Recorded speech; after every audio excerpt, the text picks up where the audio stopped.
Tony and Rika. Yes, I'm back. Sorry Ayan. sa signal. Yes, Opo, opo. it's okay po.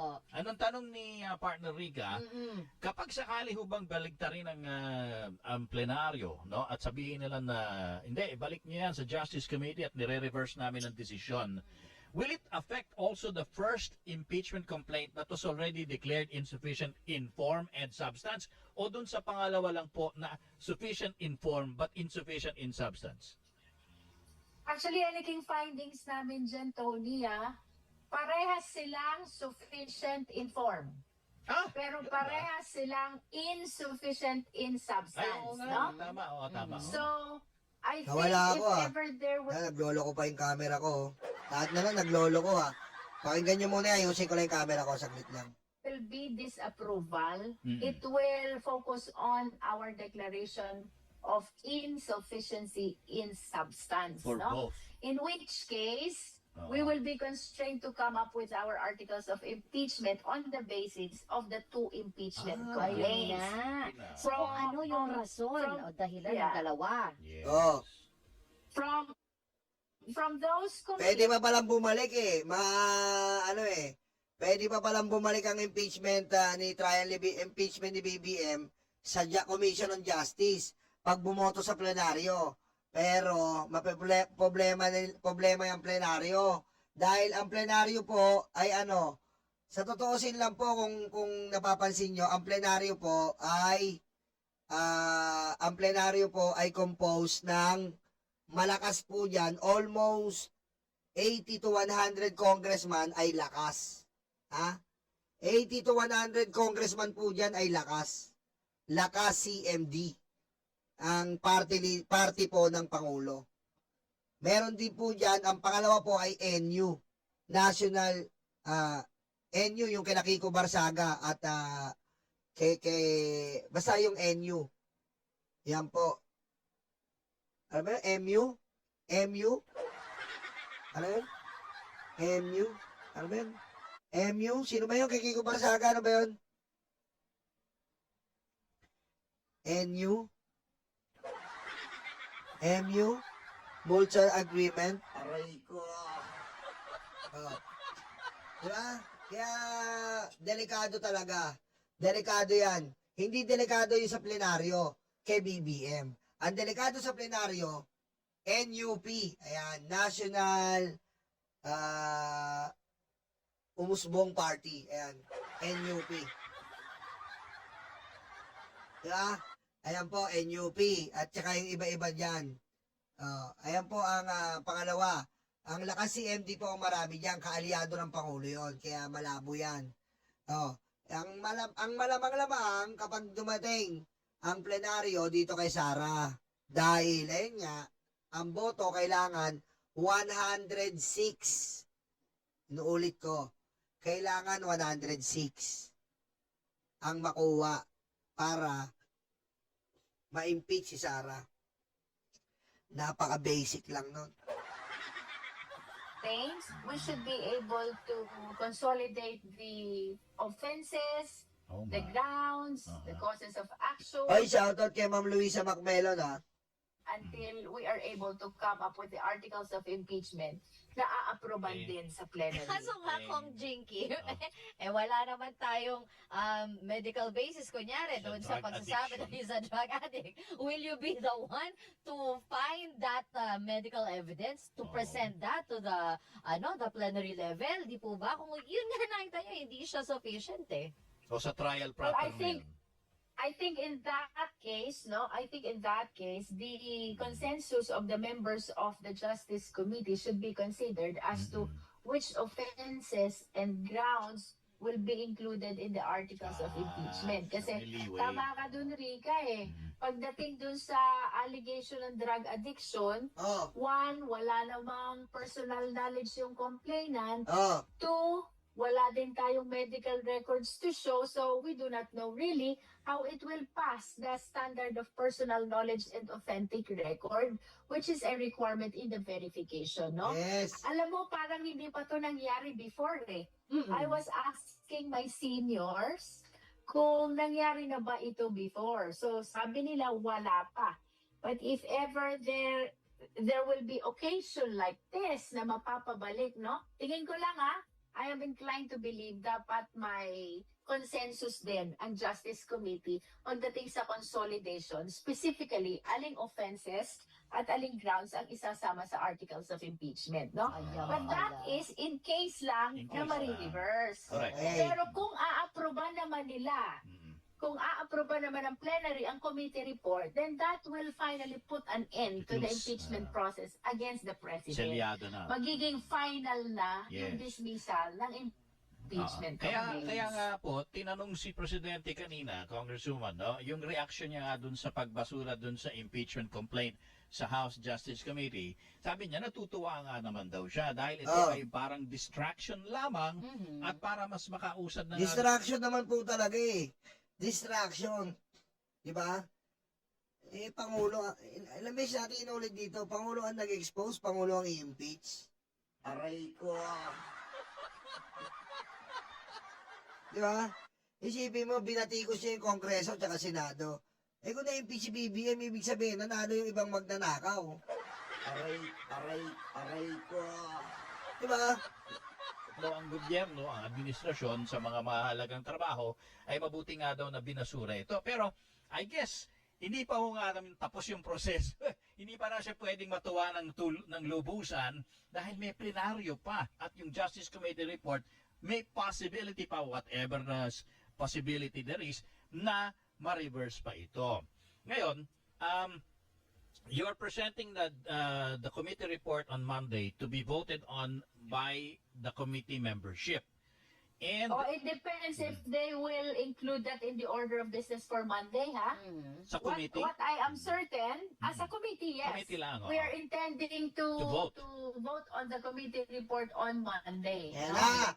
Ayan na po Monday na, Sara. Kaya pala, hindi na, ilang araw ka na naman hindi makakatulog, Sara Duterte. Ilang araw ka na naman hindi makakatulog. Monday na. Ilang araw na lang. Ayan na, tatalaka. Iba kasi po ito. Tatalakayin na dito yung form. Di yung form pasado na. Yung delikado dyan, yung substance. Yung substance po ang delikado dyan. Yan ang mahirap dyan. Nako po! Aray ko. Kasi meron lang isang congressman dyan na sabihin na totoo ba to na na si Sara Duterte kumikita sa Pogo? Yes, Sir Honor.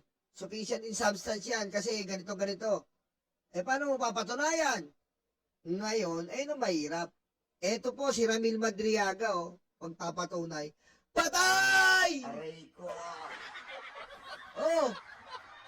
Yun ang mahirap doon. Kaya nga malayo yung kay BBM. Yung kay BBM kasi sasabihin nila, BBM parametrics, wala.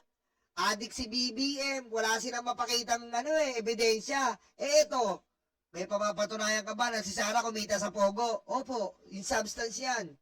Sino iharap ng akbayan or ng mga nagreklamo? Si Ramil Madriaga po, andito.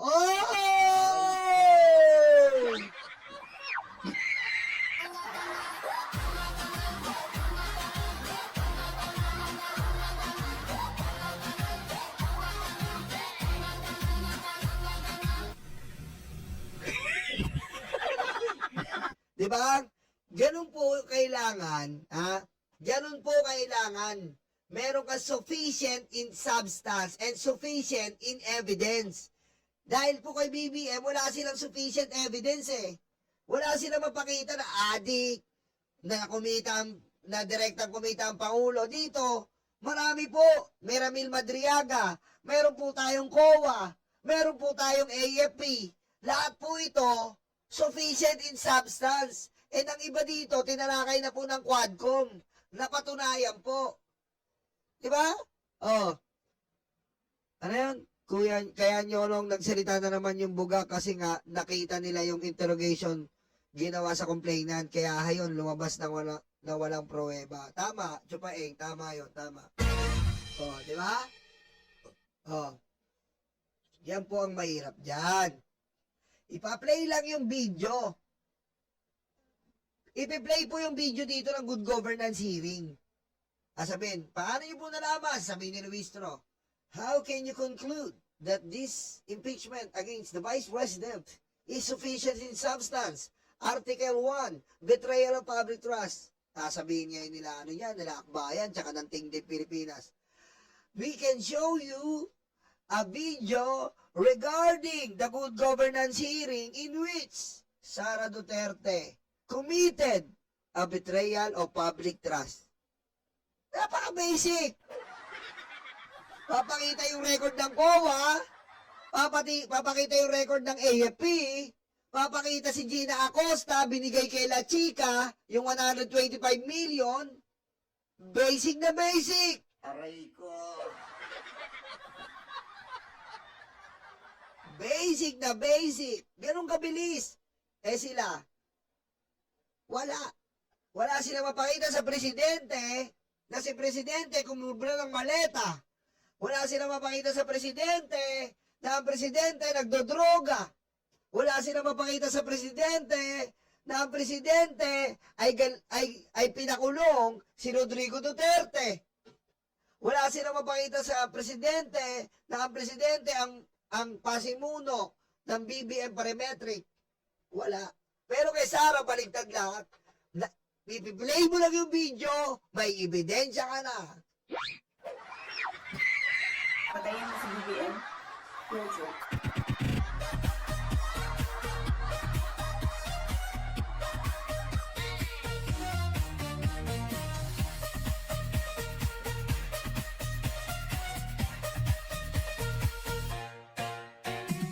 Oh, ganun po, di ba? That's for the committee only. May ano pa ho ba ito? Merong oral reading of the committee report para marinig nung lahat bago magbotohan? Pwede. Just for the record, para mabasa natin at pumasok sa records sa transcript of records ng Justice Committee, the Opo. contents of the committee report that the members will be approved. Parang sa ano to, yung sa korte. Babasahin muna nung Totoo yun. Magandang point yan, Chupaeng. O, para mabilis. Tama si Chupaeng. I-play lang po. Patayin mo si BBM, si Lisa Marcos, si Speaker Romualdez. May kinausap na po ako. No joke. Aray ko. No joke. I-play lang po yun. Sufficient in substance na yun. Ganun po kabilis kay Sara. I-play lang yun. Tama si Chupaeng. Betrayal na po yun. Threat sa presidente po yun. Ganun po kasama yun. Putik, tayo nga kapag nasa airport ka, magsabi ka na ng bomba eh. Hindi mo pa sinabing papatayin mo sila, sabihin mo lang bomba eh. Kulong ka na eh. Eto, live sa television, live sa mainstream media, live sa social media. Sinabi mo, patayin mo si BBM. No joke. Ano yung no joke sa DDS? Ano yung no joke sa DDS? Hindi daw totoo yun. Saying lang daw yun, no joke, saying. Kumbaga, nakasanayang salita lang daw po yung no joke ni Sara. Parang ako, nakasanayan ko, karayuma. Parang saying ko yung karayuma. Si Sara daw, lagi daw no joke, lagi nagsasabi. Ayun daw yung sabi ng mga DDS vlogger. Aray ko. Saying lang daw ni Sara yon. Kundi ba naman kay Bobo? Expression. Bobo! Aray ko. Bobo yung mga DDS talaga eh, no? Yun lang, tapos na si Sara doon. clerk of court, no? Di ba?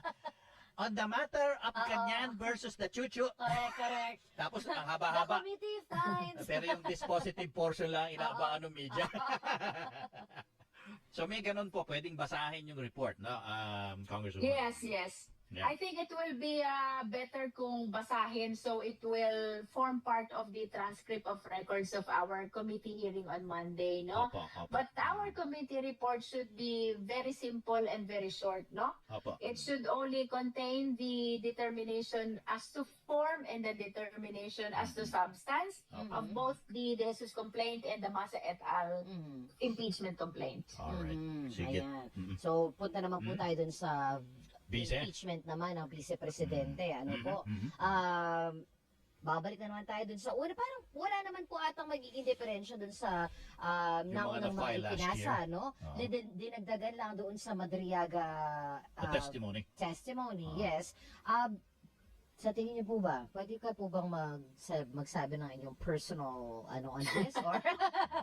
Or should we wait for the Parang committee? hindi. Hindi pwede. Ba yan? Ang tagal pa? Ah, Kaya rin po ba ito maaaring mapag-usapan Parang ko? hindi. 10 days, 10 Oo, working days. tagal pa. Yeah, 10 working days. Ito na naman tayo sa session and calendar Oo, days.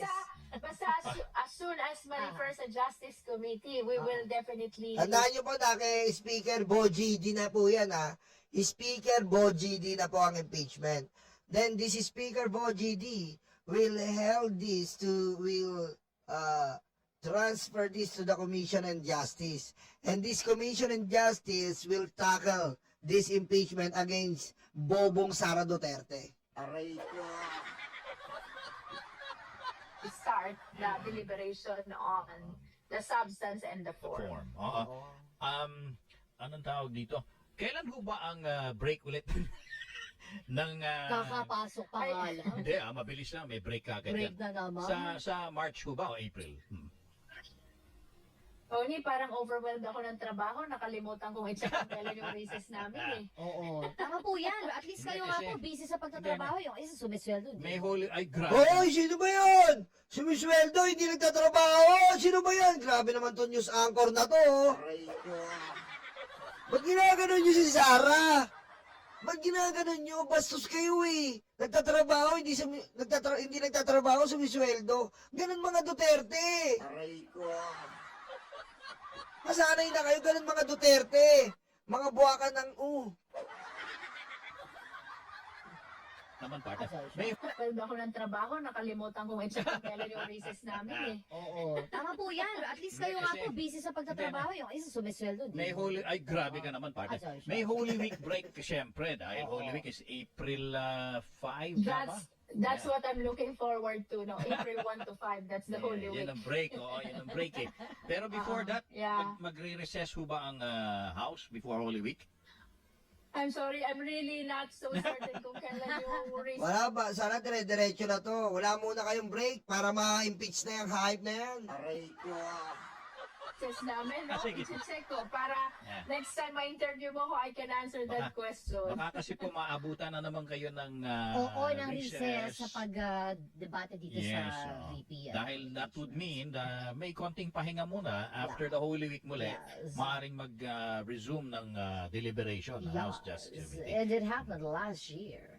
Ay, oo nga. Diba? Naabutan. Ganyan yun eh. Inabutan yun sa VP. Correct. Kay VP din yun eh. Diba? Oo. The VP impeachment. Naabutan na. Inabutan ng election yun eh. Hayop na yun, tsaka ng break. Tapos di natin alam si Kis Escudero. Dinidilaan na pala yung kuyukot ni Sarah. Hayop na to. 4 tweet ka lang inaka. Aray ko. Naabutan. Alam mo partner, dahil alas 6:05 na, bigyan naman natin ng pagkakataon na makapag-renewal of vows na si... Huwag na! Kasama pa nga natin si Kong JT Hindi, eh. hindi, Sa Sunday naman na yun eh. kahit na ba, Sagarin na natin. kailangan ilatag yung mga lamesa, yung catering. Ano ka ba? Eh, handa ang mga... Yung mga tolda. Magpa-practice pa ng first dance ulit. O pati yun. Oo. Sige. But congratulations Yes, sa inyo pong dalawa po. congratulations, Kong JT. Sa inyo pong anniversary. Thank you, Tony and Rika. Thank If you you po, have time, join us. Salamat po ulit. Sana ma-interview natin si Sana ma-interview natin dito si Ma'am Jinky Luistro, no? Aray ko. Sana. Ayan po Ayan po yung ayan po si Ma'am Jinky Luistro na ayan po ang gagawin sa impeachment ni Sara Duterte at naging impeachment ni BBM. Nyolo, pa-jacket daw si Janelle. Na-jacket ko na yan matagal na, 1982 pa. Janelle, nasa ka ba? Wala ka ba jacket? 1982 pa, may jacket ka na. Aray ko. Pegador, wala kang gawa.